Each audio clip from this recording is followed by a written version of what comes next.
সন্তান আব্বা আম্মার প্রতি জুলুম করে, আর আব্বা আম্মা সন্তানের প্রতি জুলুম করে। কর্মীরা নেতার উপরে জুলুম, নেতারা কর্মীর উপরে জুলুম, আছে না নাই?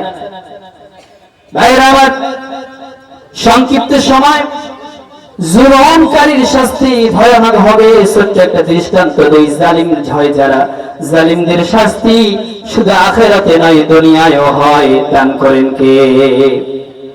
আমার ভাইয়েরা, জালিমদের শাস্তি দুনিয়া এবং আখিরাত দুই জায়গার মধ্যে তারা ক্ষতিগ্রস্ত হয়ে যায়। ছোট্ট একটা দৃষ্টান্ত দিব আমার ভাইয়েরা। সুন্দর একটা যুবক, দেখতে শুনতে খুবই সুন্দর, সুদর্শন একটা পুরুষ, চাদর মুড়ি দিয়ে রাস্তার মাঝখানে দাঁড়ায়া তিন রাস্তার মোড়ে গিয়া কান্না করে আর বলে, ভাই রে, আমার মতো জুলুম কেউ করো না, আমার মতো জুলুম কেউ করো না, আমার মতো জালিম কেউ হইও না।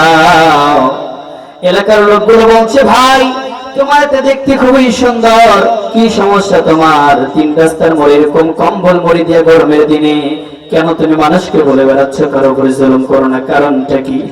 যুবকটি ডাকতে বলছে, ভাই রে, আমার যে অপরাধ আল্লাহ রাব্বুল আলামিন শাস্তি দিয়েছেন, এরকম জুলুম কেউ করো না।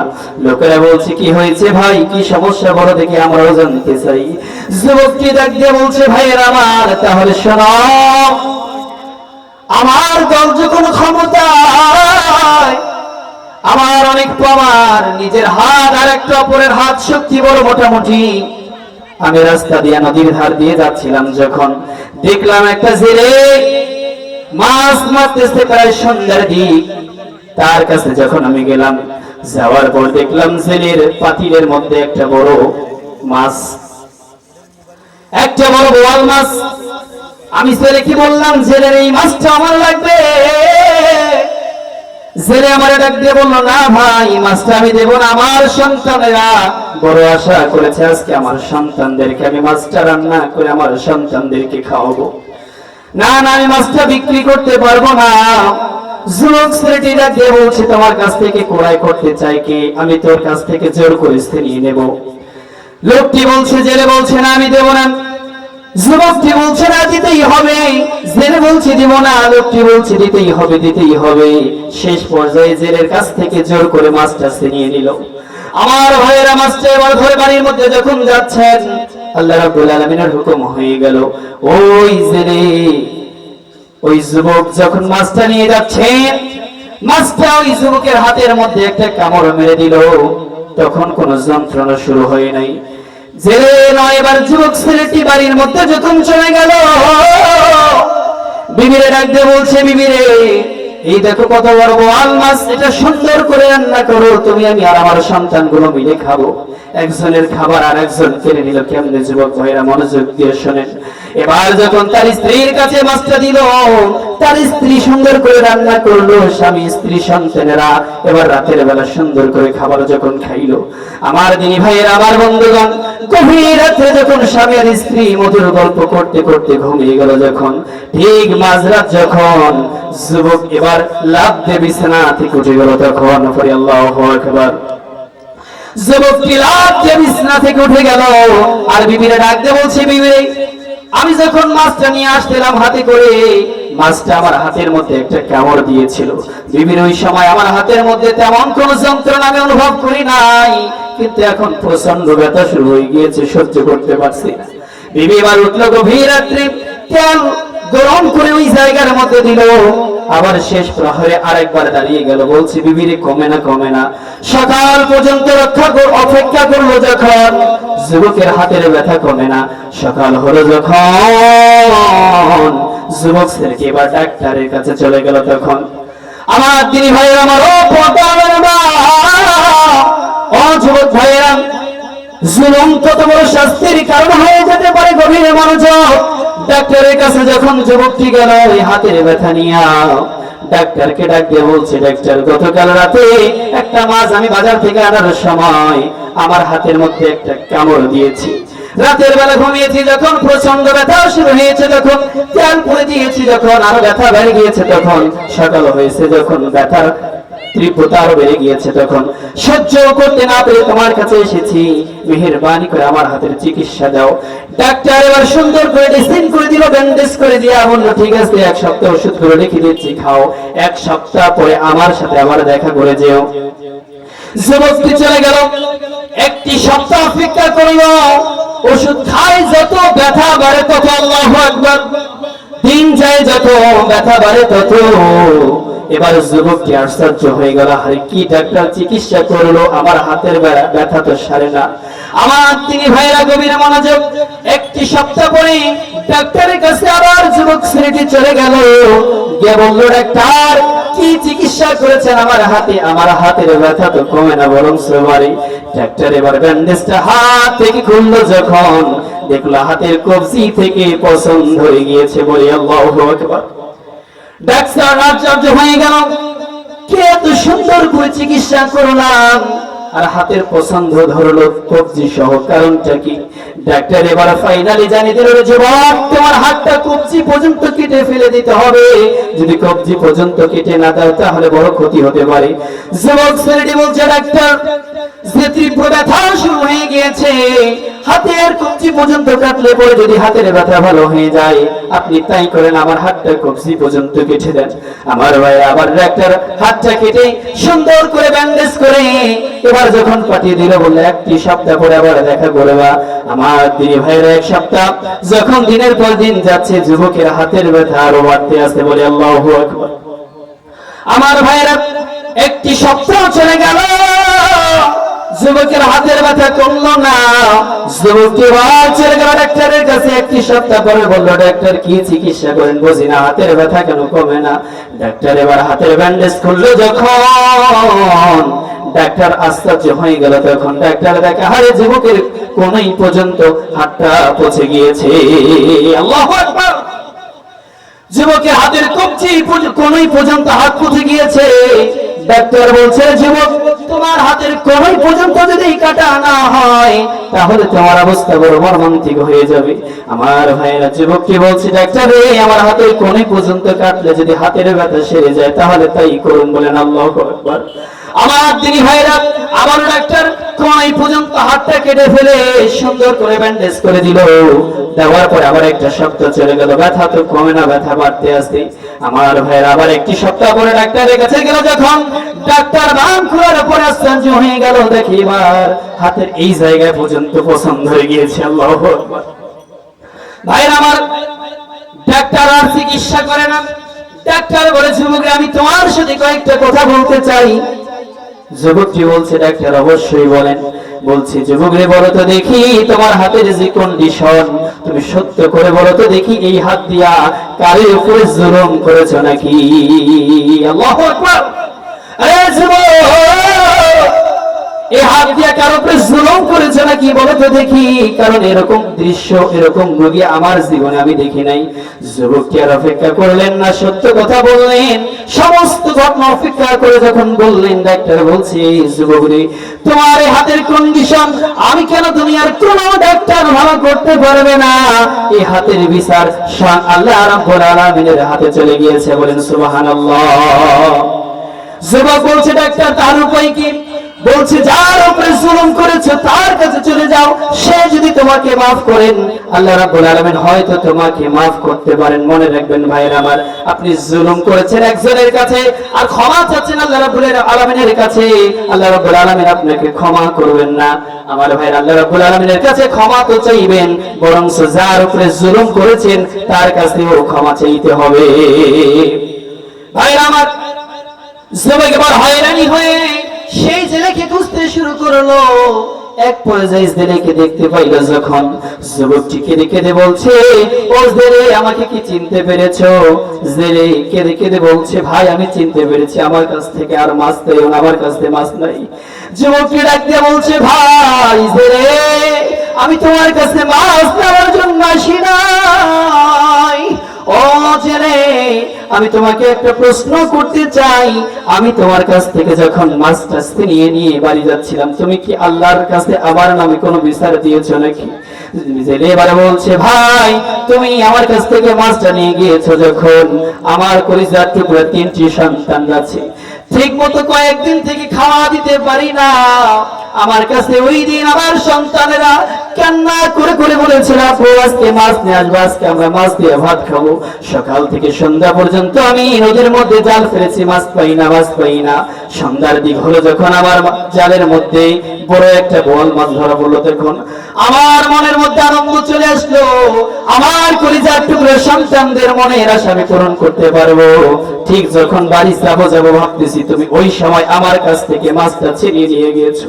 আমি বাড়ি যাওয়ার পর আমার কলিজার টুকরো সন্তানগুলো আমার কাছে দূর দিয়ে আসলো আর বললো, আপু মাছ এনেছো, মাছ এনেছো, আজকে আম্মুকে মাছটা দাও, আমরা রান্না করে সুন্দর করে বাপ বেটা মিলে খাবো। ও যুবক ভাই, ও যুবক, আমার কলিজার টুকরো সন্তান যেমন যখন এমন কথা বলেছেন, আমার কলিজাটা ফেটে গিয়েছে। সন্তানদেরকে আমি কেমনে বলবো মাছ আনতে পারি নাই। আমি শুধু ওই সময় আল্লাহ রাব্বুল আলামিনের কাছে বলেছিলাম, আল্লাহ, যে লোকটা আমার কাছ থেকে মাছ নিয়ে নিয়েছে, আমার সন্তানদেরকে আমি খাওয়া দিতে পারি নাই, আয় আল্লাহ, তাকে তো আল্লাহ রাব্বুল আলামিন তাকে তো কিছু বলার ক্ষমতা আমার নাই। এর বিচার আমি তোমার কাছে দিলাম, স্বয়ং তুমি এর বিচার করিও। যুবকটি আমার গা থেকে চাদরটা সরালো আর বলল, জেলেরে, এই দেখো তোমার আল্লাহ তোমার দোয়া কবুল করে নিয়েছে, তোমার আল্লাহ তোমার দোয়া কবুল করে নিয়েছে। আমি যখন মাছ নিয়ে যাচ্ছিলাম আমার হাতে কামড় দিয়েছে, প্রচন্ড ব্যথা হয়েছে, কবজি কাটা লেগেছে, কোনই কাটা লেগেছে, আস্তে আস্তে পুরো হাতটা কেটে ফেলে দেওয়া লেগেছে। ও জেলে, আমাকে তুমি ক্ষমা করে দাও, না হলে আমার পুরো শরীর পছন্দ হয়ে যাবে, তুমি আমারে ক্ষমা করে দাও।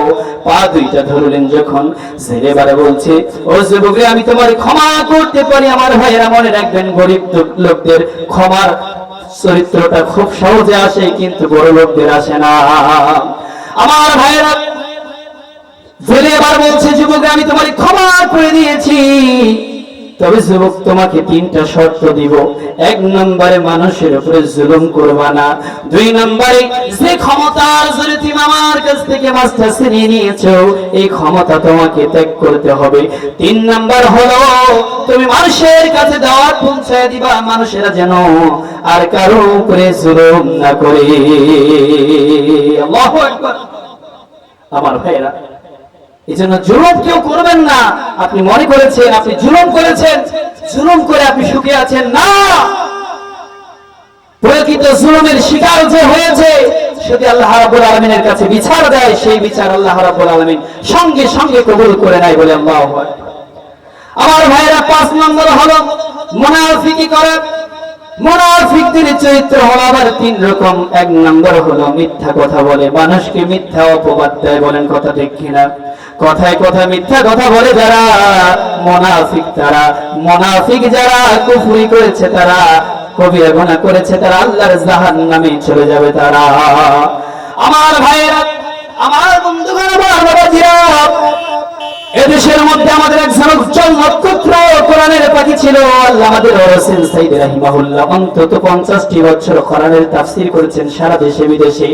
এর মতো লোকটাকে জালিমেরা মিথ্যা অপবাদ দিয়া 13টি বছর কারাগারে বন্দী করে রেখেছে। শুধু তাই নয়, ইনজেকশনের মাধ্যমে বিষ প্রয়োগ করে জালিমেরা দুনিয়া থেকে বিদায় করে দিয়েছেন।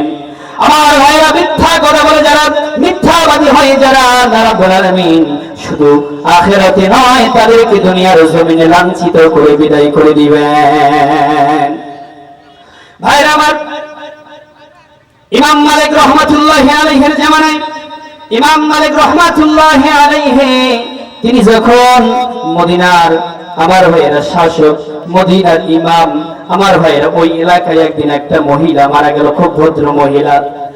আর 2 জন মহিলা ওই মহিলাকে গোসল করানোর জন্য পর্দার আড়ালে চলে গেল। আমার ভাইয়েরা, 2 জন মহিলা গোসল করাচ্ছেন, আর একজন মহিলা গোসল করাচ্ছেন, ওইদিকে একজন মহিলা গোসল করাচ্ছেন। গোসল করাইতে করাইতে একটা মহিলার হাত মৃত মহিলা উরুর মধ্যে আটকায় গিয়েছে। বলে আল্লাহু আকবার। কেন আটকায় গেল শুনবেন তো, এটা বলে শেষ করব। আমার ভাইয়েরা, যে মহিলা 2টা গোসল করাচ্ছেন, তার মধ্যে একটা মহিলার হাত মৃত মহিলার উরুর মধ্যে আটকায় গেল, এত টানাটানি করলো, হাত ছুটাইতে পারে না, হাত ছুটাইতে পারে না।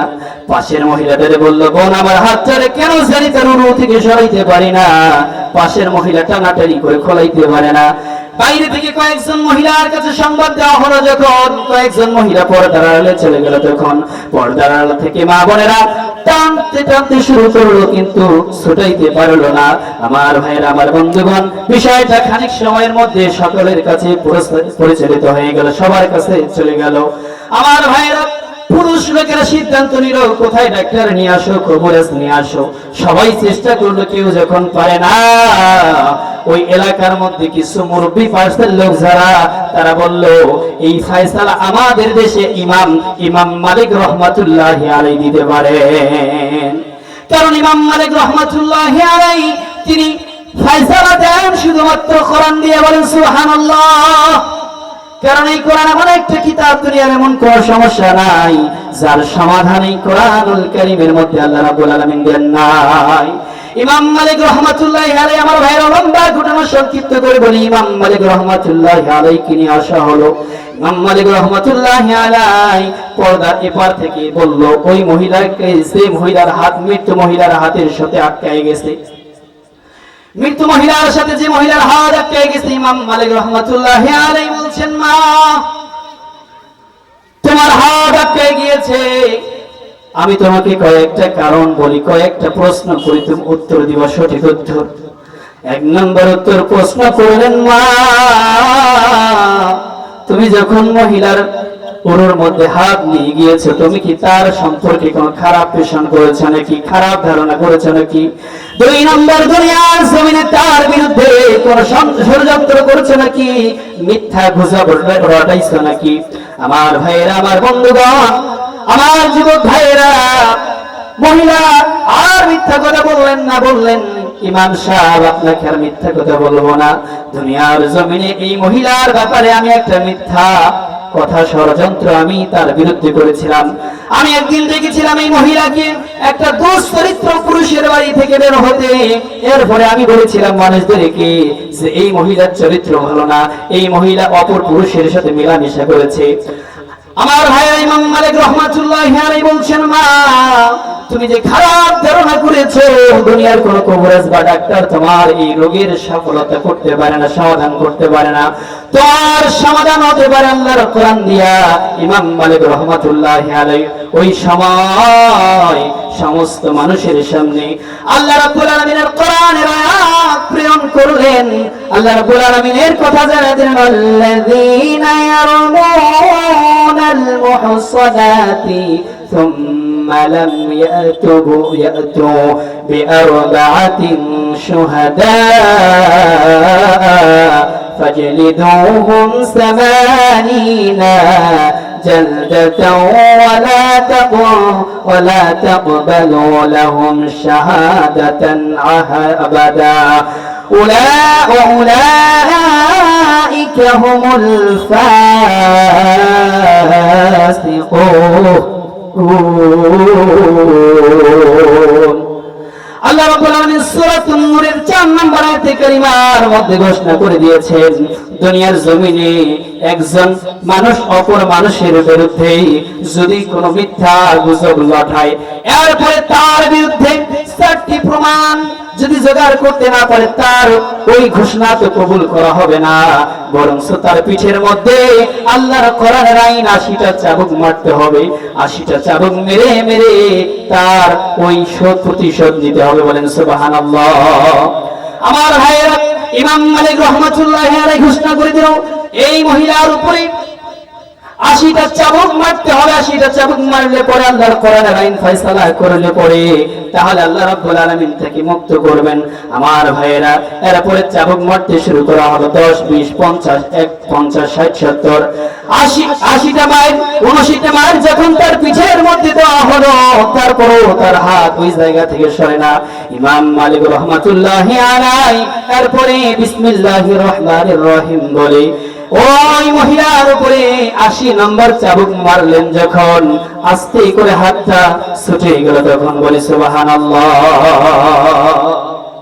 আমার ভাইরা, এই কোরআনের আইন বাস্তবায়ন করলে পরে কোন ডাক্তার কবিরাজ নয়, কোরআন মানুষকে সমাধান করে দিতে পারে। বলেন সুবহানাল্লাহ। এই জন্য আমার ভাইরা, আমাদের সব থেকে বেশি বের হয় যেটা, সেটা হচ্ছে মিথ্যা কথা।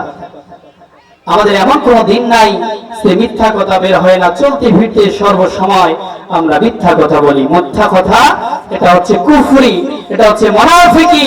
মিথ্যা কথা বলবে যারা, আমার ভাইয়েরা, তারা সব থেকে বড় জালেম। বলেন নাউজুবিল্লাহ। এরপরে মুনাফিকদের 2 নম্বর বৈশিষ্ট্য হলো তারা কথা দিয়ে কথা রাখে না। 3 নম্বর হচ্ছে ওরা আমানতের খেয়ানত করে। আমার ভাইয়েরা, অসংখ্য কথা ছিল, সময় সংকীর্ণের কারণে আপনাদের সামনে সেই কথাগুলো উপস্থাপনা করার তৌফিক পারলাম না। আবার যদি আল্লাহ রাব্বুল আলামিন আপনাদের মাঝে কখনো, আচ্ছা এইমাত্র জানলাম যে নামাজের পর আর কিছু সময় দেওয়া হবে, আপনারা থাকবেন তো ইনশাআল্লাহ? তাহলে নামাজের পরে সংক্ষিপ্ত সময় ভাই আসলে কথা আলোচনা সাজানো গোছানো কথাগুলো বলা উপস্থাপনা করা হয় না। নামাজের পরে মুনাফিকদের বাকি 2টা বৈশিষ্ট্য বলবো, শুনবেন তো ইনশাআল্লাহ? 1 নম্বরে কথা দিয়ে কথা রাখে না, 2 নম্বরে আমানতের খেয়ানত করে। এই 2টা কথা আমি ইনশাআল্লাহ প্রধান মুফাসসির স্টেজে আসা পর্যন্ত বলবো, যদি আপনারা রাজি থাকেন ইনশাআল্লাহ। আল্লাহ যেন আমাদেরকে সুস্থভাবে আসার তৌফিক দান করেন। ওয়া মা তাওফীকি ইল্লা বিল্লাহ। আসসালামু আলাইকুম ওয়া রাহমাতুল্লাহি তাআলা ওয়া বারাকাতুহু।